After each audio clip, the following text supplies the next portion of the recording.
Hello to my fellow history lovers and people that think if I learn something new today, it will be a good day. I am author Eileen Schnabel, and this is part 3 and the last part for now about the Barbary Pirates, because I am on to another battle that I'm working on for a Kep Westgard book. But here's the interesting part.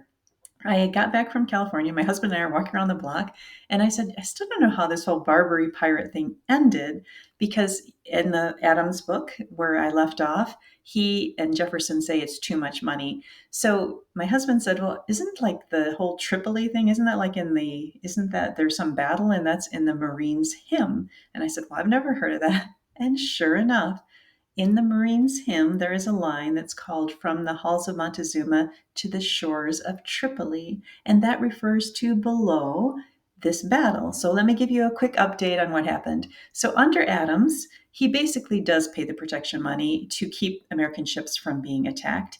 And then when Jefferson is elected into office, the pirates say, well, you know what, we need more money.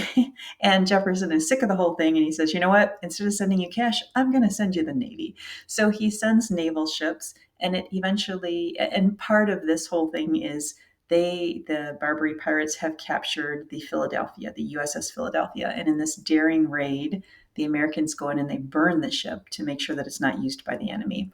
And then they also send in Marines, apparently overland as well. This is a battle I'd like to know more about. I don't know a whole lot about it, but in the end, this is the Battle of Derna, excuse me, below that you're seeing. And the Americans eventually win the battle and now have more leverage as far as negotiating. So they do end up paying money. It was $60,000 for the captured American soldiers.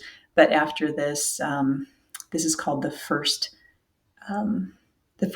Barbary War, and it was the first time that an American flag was put up over a foreign country as a sign of victory. So anyway, that was a little bit about the first Barbary Wars. Thanks for letting me share with you, and I will see you tomorrow. And thank you to